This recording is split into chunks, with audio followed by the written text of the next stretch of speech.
오늘 본문 베드로서 1장 19절 20절에 또 우리에게는 더 확실한 예언이 있어 어두운 데를 비추는 등불과 같더니 날이 새어 샛별이 너희 마음에 도르기까지 너희가 이것을 주인한 것이 옳으니라. 먼저 알 것은 성경의 모든 예언은 사설의 불것이 아니니 했습니다. 19절에서 말하기를 더 확실한 예언은 했는데 구약 전체의 주제가 되는 장차 오실 메시아에 관한 예언을 말하고 있습니다. 베드로는 지금 구약 선지자들이 과거에 예언했던 장차 오실 메시아에 관한 말씀들이 자기들이 지금 체험하고 전하는 이 일과 동일하다는 것을 증언하고 있습니다. 베드로는 이 예언이 어두운 데를 비추는 등불 같다 했습니다. 여기서 말하는 어두운 데라는 것은 빛 대신 하나님을 대적하는 세상을 말하고 있습니다. 그러므로 이 예언의 말씀은 어두운 데를 비추는 등불로서 하나님을 대적하는 세상을 향해 빛을 비추고 있다는 것입니다. 그래서 그 세상의 어두움을 몰아내는 역할을 하는 것입니다. 19절에 날이 새어 이 말은 예수님의 재림의 날을 말하고 있습니다. 그리고 날이 새어 나타나는 샛별은 예수님을 가리킵니다. 따라서 날이 새어 샛별이 내 마음에 도르기까지 이 말은 예수님의 재림의 날까지를 말하고 있습니다. 그러니까 너희가 예수 재림의 날까지 이것을 주의하는 것이 좋다 이런 말씀이 됩니다. 그러면 19절에 이것은 무엇을 말하는 것이겠습니까?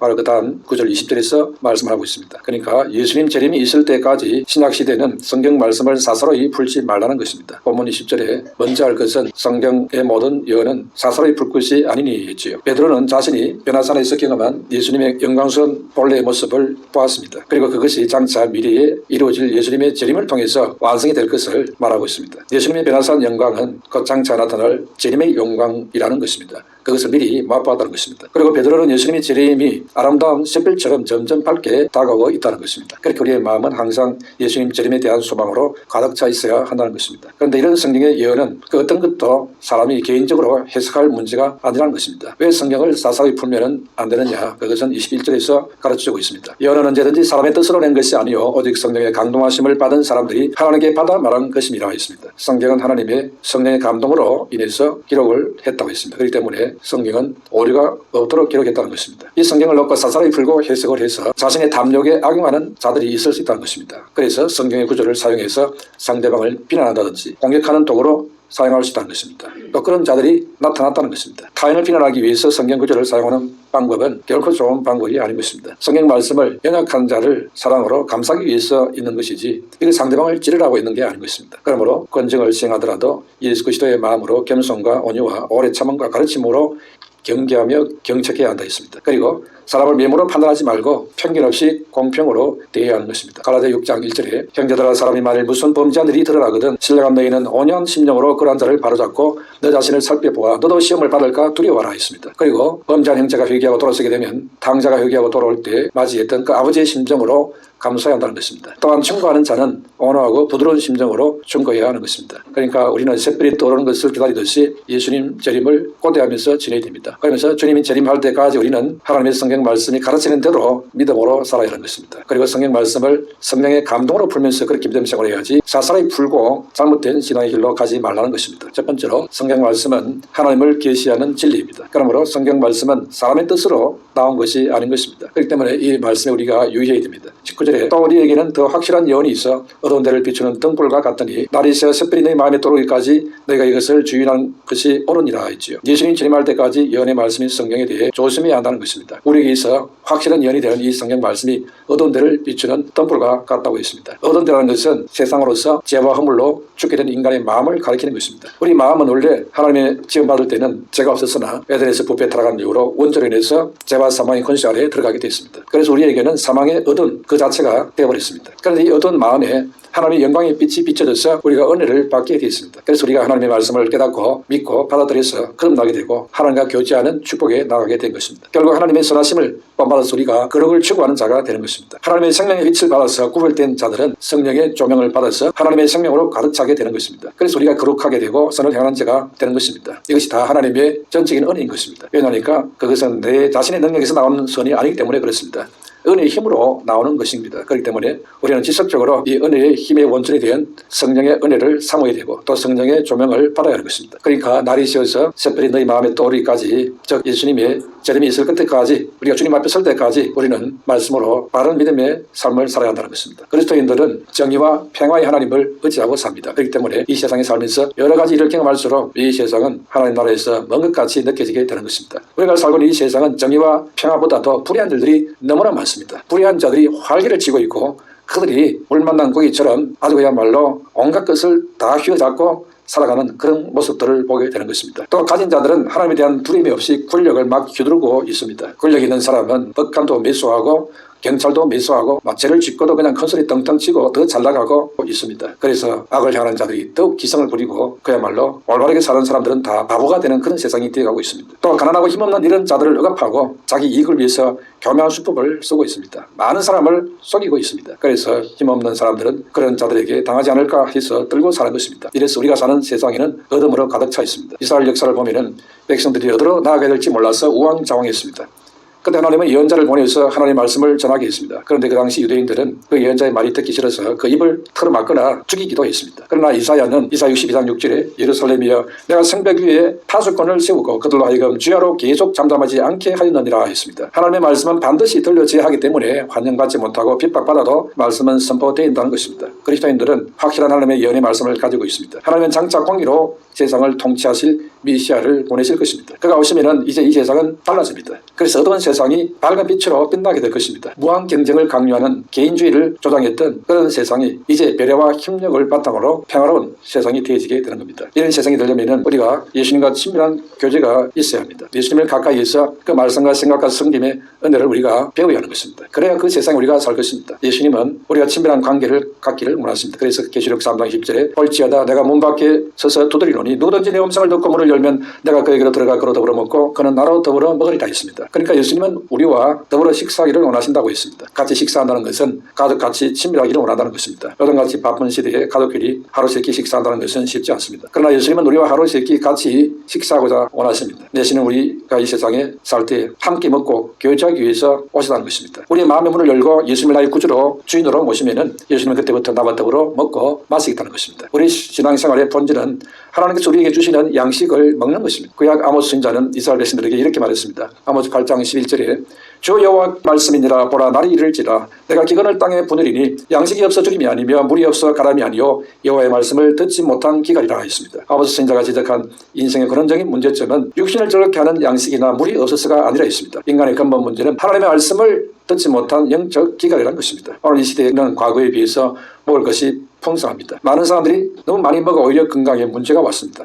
아모스 선지자가 경고처럼 이 시대는 육신의 양식이 없어 문제가 아니고 영적인 양식이 없어서 기근을 당한 시대가 되었습니다. 그래서 아모스 선지자의 말처럼 말세가 되면 사람들이 하나님의 말씀을 듣기 위해서 이쪽으로 저쪽으로 비틀거리며 돌아다녀도 결국 제대로 얻지 못하고 허기져 쓰러지게 될 것이라 했습니다. 아모스 8장 12절 13절에 사람이 이 바다에서 저 바다까지 북쪽에서 동쪽까지 비틀거리며 여호와의 말씀을 구하려고 돌아다녀도 얻지 못하리니 그날에 아름다운 처녀와 젊은 남자가 다 갈아여 쓰러지리라 했습니다. 예수님께서 천국 복음을 전파하셨을 때에 많은 사람이 예수님에게서 떠나갔습니다. 그때 예수님은 제자들에게 물었지요. 너희도 가라느냐 했습니다. 그러자 베드로는 요한복음 6장 68절에 주여 영생의 말씀이 주께 있사오니 우리가 누구에게로 가오리까 했습니다. 우리가 예수님 곁을 떠나지 않는 이유는 예수님에게 영생의 말씀이 있기 때문인 것입니다. 영적인 양식을 먹을 수 있기 때문에 우리가 예수님을 붙잡는 것입니다. 우리는 성경 말씀을 통해서 예수님이 어떤 분인지를 날마다 새롭게 만나야 하는 것입니다. 마가복음 속에서 만나는 예수님은 우리의 주님이 되시고 선한 목자가 되십니다. 신앙생활의 본질은 결국 예수님과 친밀하게 만나는 것입니다. 날마다 말씀 안에서 예수님을 새롭게 만나게 되는 것이 신앙생활입니다. 그러므로 예수님으로부터 삼시세끼 꼬박꼬박 영적 양식을 공급받는 축복의 사람이 되어야 하는 것입니다. 그러면 여러분의 영혼은 풍성함과 만족함을 누리게 되는 것입니다. 이런 귀한 은혜가 여러분 인생에 걸쳐서 나타나고 영원토록 나타나게 되시기를 축원합니다. 두 번째로 그러나 성경 말씀은 사소리 풀어서는 안 된다 했습니다. 본문 20절에 먼저 알 것은 성경의 모든 예언은 사소리 풀 것이 아니니 했습니다. 디모데서 3장 16절에 모든 성경은 하나님의 감동으로 된 것으로 교훈과 책망과 바르게 함과 의로 교육하기에 유익하니 했습니다. 본문 20절에 사소리 이 말은 헬라어로 이디오라는 말씀입니다. 자기 자신의 한 개인이 속한 이런 뜻입니다. 공종의 소유나 다른 사람의 소유와는 반대되는 말로 사사로움, 자기 자신의 능력에 따라 이렇게 의미하는 말씀인 것입니다. 즉 성경 기록은 인간의 마음으로 자의적으로 세상적인 목적을 위해서 풀고 해석해서 안 된다는 것입니다. 이런 것은 거짓 자연자가 하는 일이고 마귀적인 일이 되는 것입니다. 성경은 하나님의 영인 성령으로 사람에게 감동해서 기록하게 했습니다. 로마 가톨릭 교회와 동방정교회 개신교회는 모두 다 성경을 경전으로 받아들입니다. 그러나 성경을 보는 관점에는 차이가 있습니다. 가톨릭 교회는 성경을 신앙의 제일 규범으로 보지만은 교부들의 은행이나 고대 신조, 종교회의의 결정까지 성경에 버금가는 권위로 인정하고 있습니다. 그래서 코클리는 가톨릭 교회는 성경이 없어도 존재할 수 있다. 가톨릭 교회는 성경과 독립적으로 존재한다. 이렇게 말했습니다. 그러니까 가톨릭 교회에서는 성경이 절대 권위로 인정되지 않고 있다는 것입니다. 그러니까 핵심은 가톨릭 교회에서 권위는 궁극적으로 교회 자체에 있다는 것입니다. 성경을 정경으로 인정한 것도 교회 회의에서 결정한 것이기 때문에 성경보다도 교회가 더 큰 권위가 있다는 것입니다. 그리고 동유럽의 또 러시아의 동방 정교회도 성경 외에 전통과 교회도 권위가 있다 이렇게 봅니다. 그런 점에서 가톨릭 교회와 유사한 점이 있습니다. 반면에 개신교회는 오직 성경만 신앙의 유일한 규범으로 절대 권위로 받아들이는 것입니다. 성경은 하나님의 영인 성령의 영감으로 기록이 됐습니다. 영감이라는 것은 하나님께서 계시된 진리를 사람들에게 전달하기 위해서 인간 저자들이 기록할 수 있도록 섭리하신 성령의 감화를 말하는 것입니다. 예언자들과 사도들이 성령의 감동과 영감을 받았기 때문에 단어 하나하나에도 권위가 있는 것입니다. 예수님은 모든 말씀의 중요성을 다음과 같은 표현으로 말했습니다. 마태복음 5장 18절에 진실로 너희에게 이르노니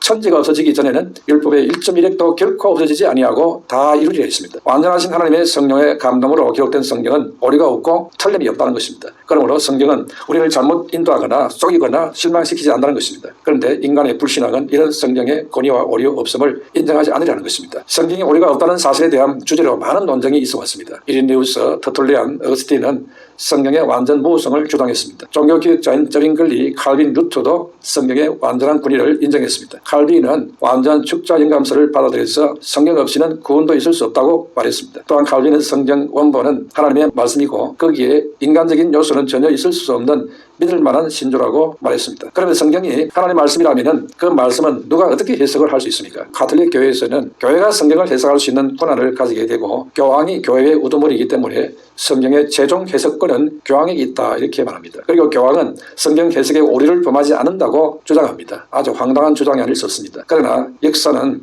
교황이 인간이기 때문에 많은 오류를 범했다는 것을 증명해주고 있습니다. 그러나 개신교에서는 모든 성도가 성경을 읽고 깨달을 수 있고 행할 수 있지만은 성경의 최종 해석권은 사람에게 부여되지 않고 성경 자체에 있다고 믿습니다. 성경은 처음부터 끝까지 성령의 감동으로 기록된 하나님의 말씀이기 때문에 성경이 성경을 해석하는 것이 가장 정확한 해석이 되는 것입니다. 성경은 누구나 다 읽을 수 있고 구원에 필요한 기본 진리를 용이하게 깨달을 수 있습니다. 그러나 성경의 모든 부분을 누구나 다 알 수 있을 정도로 쉬운 것은 아니기 때문에 하나님이 교회의 직분자를 지어서 성경을 가르치게 했습니다. 성경 해석을 돕는 직분자는 성경 전체와 조화를 이루는 성경적 해석을 도와야 되는 것입니다. 성경 원제자는 하나님이십니다. 그러므로 때로는 사람이 보기에 서로 모순되는 요소가 있는 것처럼 보일 수 있습니다. 그러나 그것이 궁극적으로 일치되는 것입니다. 그래서 베드로는 본문 20절에 성경의 모든 예언은 사사로이 불것이 아니니 했지요. 그러니까 성령의 감동을 받은 자가 성경 전체를 일관성 있게 해석을 해야 한다는 것입니다. 성경에 오류가 없다는 것은 성경은 진리를 말하기 때문에 그렇습니다. 우리가 성경 무호성을 주장하는 근거는 성경의 가르침 모두가 거짓이 없으신 하나님의 말씀이고 한 번 말씀하신 것은 영원히 살아있기 때문인 것입니다. 예수님은 요한복음 10장 35절에 성경은 폐하지 못하나니 했습니다. 또한 누가복음 16장 17절에서는 그러나 율법의 한 획이 떨어짐보다 천지가 없어짐이 쉬우리라 했습니다. 아퀴나스는 신학대전에서 성경의 문자 하나하나에 그릇된 것은 있을 수 없다 했습니다. 루터도 성경에는 결코 오류가 없다 했습니다. 웨슬리도 만약 성경에 어떤 잘못이라도 있다면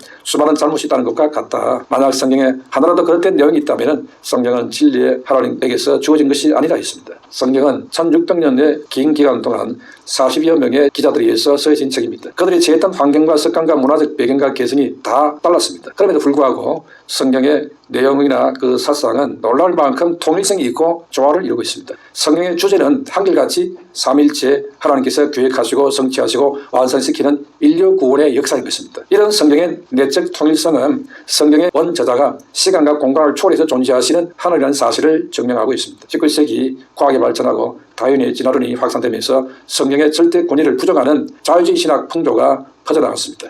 이로 인해서 많은 사람들이 성경의 절대 권위를 의심하게 됐습니다. 그러나 1960년대 초에 나사에서 달의 인간을 착륙시키기 위한 연구를 진행을 했습니다. 그때 미국의 한 기계회사 사장이자 우주교육의 고문인 헤럴드 휠이 놀라운 사실을 발견합니다. 그런 이 사실을 주의 자녀는 어떻게 살 것인가 하는 책에서 이렇게 말합니다. 메릴랜드 주의 그린벨트라는 곳에 GSP 우주센터에서 머큐리 제미라 우주계획이 진행이 됐다고 합니다. 인공위성을 발사하기 위해서 지구의 궤도를 잘 알아야 되는데 과학자들이 날마다 컴퓨터 앞에서 지금부터 10만 년 전까지 거슬러 올라가는 긴 기간을 조사했습니다. 그 기간에 태양과 달의 궤도를 살폈습니다. 그러던 어느 날 궤도를 조사하던 중에 기계가 정지되면서 경고등이 켜졌습니다. 그래서 적신호의 원인을 분석해 본 결과 지구가 태양의 궤도를 운행하는 과정에서 꼭 하루가 빈다는 사실을 알게 됐습니다. 그런데 기계를 조사하던 한 청년이 자기가 교회 다니면서 주일학교에서 들었던 하나님의 말씀이 기억이 났습니다. 여호수아 10장 12절에서 14절에 보면 하나님께서 태양을 머무르게 했다는 기록이 나옵니다. 여호수아 10장 13절에 태양의 중천에 머물러서 거의 종일토록 속히 내려가지 아니하였다 기록되지 아니하였느냐 했습니다. 하나님의 말씀을 신화처럼 여겼던 과학자들에게 첨단 기기를 통해서 성경 기록이 사실이라는 것이 증명되는 순간이었습니다. 그래서 성경에서 나오는 이 기록을 통해서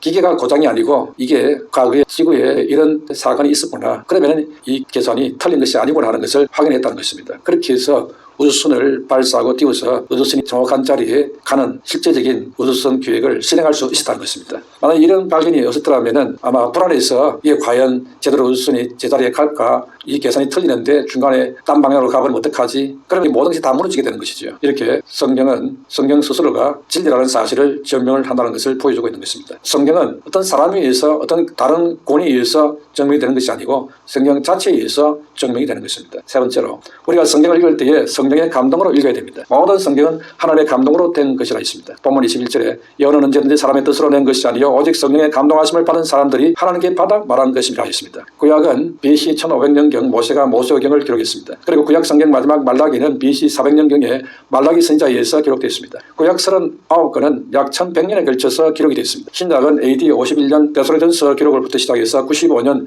요한계시록까지 27권을 약 50년 동안 기록했습니다. 성경 기록자는 40여 명이 있습니다. 성경을 기록한 자들은 1600년의 기간 동안 전혀 다른 상황과 환경 속에 살았던 사람들입니다.